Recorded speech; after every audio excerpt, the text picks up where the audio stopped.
got two more topics, but I'm not sure we're going to get to both. We'll try though. But I'm going to transition from Kanye West and his visit to the White House to the actual White House, because listen, I'm gonna do this topic, about foreign policy, and kind of talk about Russia and Ukraine, but not really, if that makes sense, because I've been doing a lot of thinking, right? And this Russian-Ukraine situation is obviously crazy.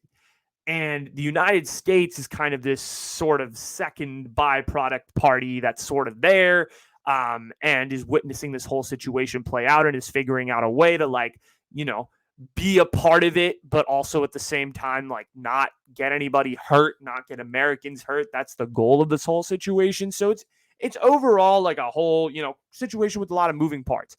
But I was thinking to myself, I was like, as like a, history person, like I, took AP United States history in high school, and I'm just a history nerd in general. Like I want to understand like what the foreign policy of the United States exactly has been, right? How did we get to the point of the kind of, and I like to describe Joe Biden's foreign policy, in his administration as poor, right? It's been poor, to say the least. That's an understatement. I think there are a lot of people that would say it's worse than poor.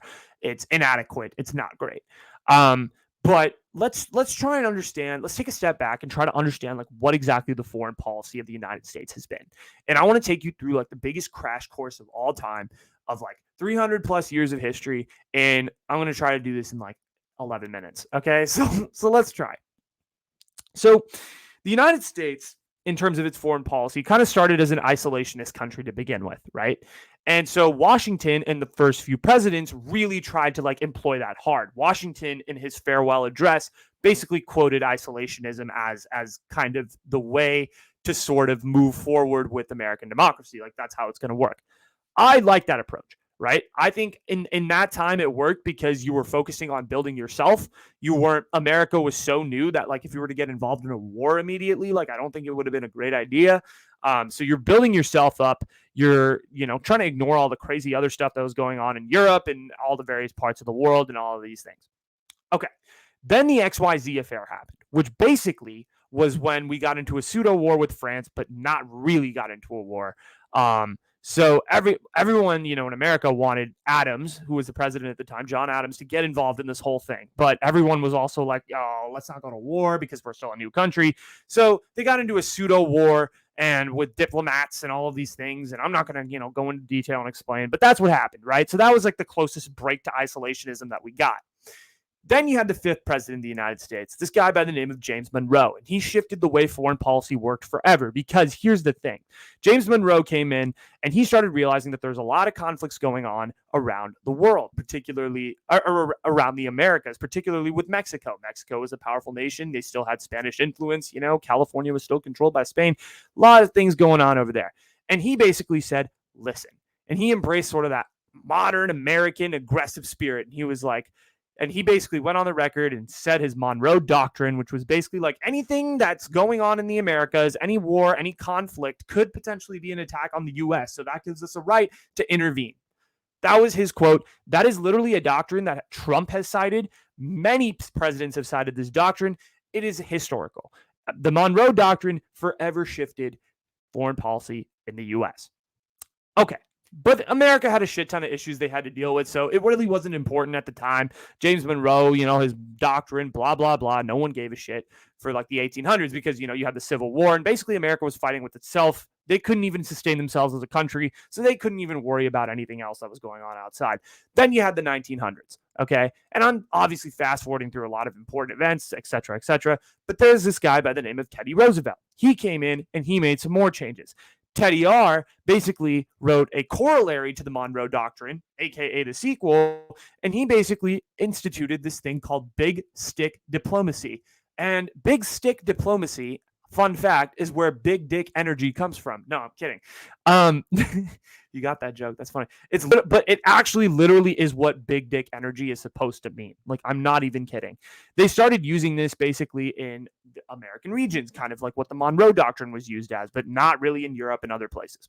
Okay. And basically what it was Teddy Roosevelt put it as speak softly and carry a big stick. You will go far. Basically, he was saying, jack your army up like crazy, don't really say anything, but have your fucking defense ready to go to show that you're threatening, basically. But you'll go far with that because people will think you're powerful. So then, you have a little bit of a dead period when it comes to foreign policy, but then you have World War I, right? And then this guy, Woodrow Wilson, and he kind of went back to sort of that isolationist approach where he was like, I'm not going to get involved. I am not going to get involved with World War I until it's absolutely necessary. And then 1917 hit and he, got involved at like the last second. And he didn't enter until the very last second that he possibly could. And Woodrow Wilson at the end was obviously involved at the conference at Versailles, and he came up with, he was one of the countries that helped come up with the Treaty of Versailles and wanted to establish the League of Nations, which would prevent world conflicts like this from coming together. And he coordinated all of this stuff, and he came up with this absolutely legendary treaty. But then the man died, so he couldn't really do anything. And the treaty kind of went out the window. The United States never signed it. It was shitty. So we took a step backward instead of going forward. Then, you have the Great Depression. No one really cares about foreign policy again, so nothing happens till World War II. And then you have Franklin Delano Roosevelt. Franklin Delano Roosevelt was the guy who served for 4 terms in 16 years. And basically, he enters World War II when, and I'm skipping like good neighbor policy and all that stuff because it's not really important to the narrative. But FDR basically, enters World War II when, December 7th happens and Japan bombs Pearl Harbor and all of these things. And so he's forced to basically, enter. But before that, Franklin Delano Roosevelt had basically just posed a bunch of neutrality agreements and didn't want to get involved with the war in Europe. He was like, okay, we're not going to. But then, he was kind of forced to because Japan. And, he entered the war. And basically what FDR wanted to do was win the war before thinking about anything else. They won the war, and then, shortly after, Franklin Delano Roosevelt died, so he couldn't really do anything. Then, post World War II, America just tried to stay quiet. Truman was kind of, in the bushes, not really trying to do anything, not trying to rock the boat. Then out of nowhere in the 1950s, Dwight David Eisenhower came out with his stupid Eisenhower Doctrine. No, it's not stupid, but it's the Eisenhower Doctrine. And basically what the Eisenhower Doctrine said was that any country in the Middle East that needed help could ask the U.S., and the U.S. would military intervene and beat them up, which basically established the battlefield for the Cold War. And also, Eisenhower created terrorism because that doctrine literally allowed us to arm rebels in the Middle East, the Mujahideen, a.k.a. Al-Qaeda, a.k.a. Osama bin Laden, and, it ended up biting us in the ass at the end of the day. No, I'm not saying that he created ISIS or any of that, but, the United States did help. It was definitely one of the pieces of legislation that did happen. Then you have John F. Kennedy, okay? And I'm skipping a lot of presidents and I'm skipping a lot of things, but this is the basic American foreign policy narrative. So I want to make that very clear. Then Kennedy happens, and basically John F. Kennedy comes in, and a lot of shit happens, right? There's a lot of dumb stuff with the Cold War. There's the Bay of Pigs, which is a complete disaster by the United States. And then Kennedy almost takes us to nuclear war with the Cuban Missile Crisis, but his brother saved his ass. And the real hero is Robert F. Kennedy. No one talks about it, but Robert F. Kennedy was the hero. Unfortunately, he was assassinated as well. So, sucks. And then Vietnam happens, and, that's kind of an extension of the Cold War because you're fighting communism and all of these things. And Johnson's there for a bit, but he doesn't really do anything productive in regards to foreign policy. So then bring in Richard Nixon. Okay. Richard Nixon, yes, Watergate happened. He's considered to be a bad president because of Watergate, but also him and Henry Kissinger, they were absolute masters of foreign policy. They knew exactly what they were doing. They used this policy called détente, where they were basically appeasing and they were icing the tension between what was happening in Russia and China, and also talking to these dictators and communicating and coming up with legislation that would work with both countries. And we sort of went back to isolation while also appeasing these two dictators and kind of thawing the Cold War, so to speak, and making sure these communist nations were happy. So also kissing their ass, but at the same time, trying to make sure America's good first.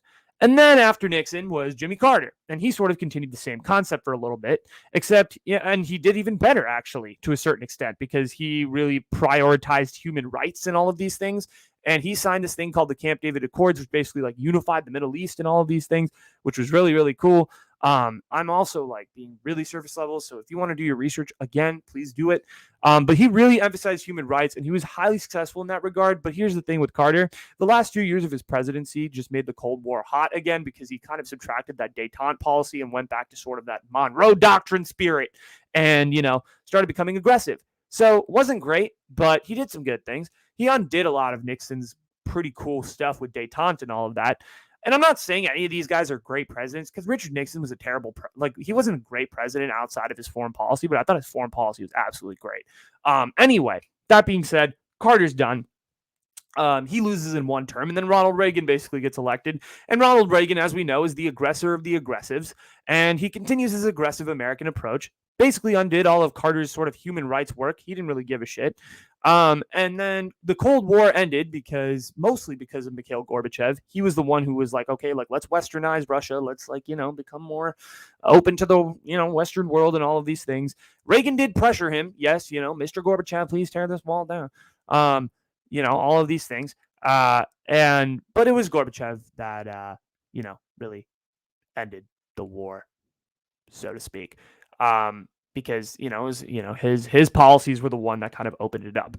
Then the Cold War ends, but the aggressive approach continues with Bush Sr. in the Gulf War. And then, you had centrist Democrats like Clinton, who would probably be a modern day Republican in my eyes. And then, you had the Republicans. You obviously had George W. Bush, who invaded, who kind of, used Monroe Doctrine, but for the first time used it sort of in the Middle East and kind of mixed it in with the Eisenhower, not the Eisenhower Doctrine, but he was pretty aggressive and went right into Afghanistan and just, tried to find his people in Iraq. And, I don't agree with any of this, but he did all these things. But basically Bush, Clinton, and Obama, the things that they have in common were that they were much more aggressive with their foreign policy. And they were basically trying to do damage control from all the aggressive shit that was happening in the 80s.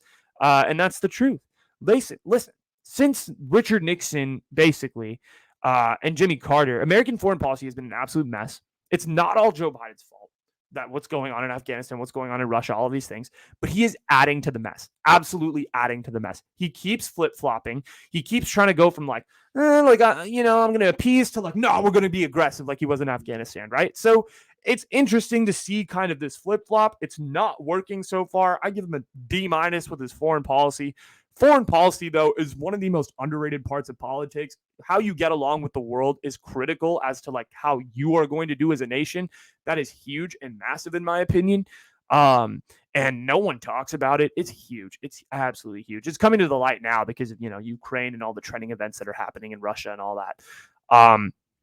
But foreign policy in the United States has truly been a failure for the last 30 or 35 years.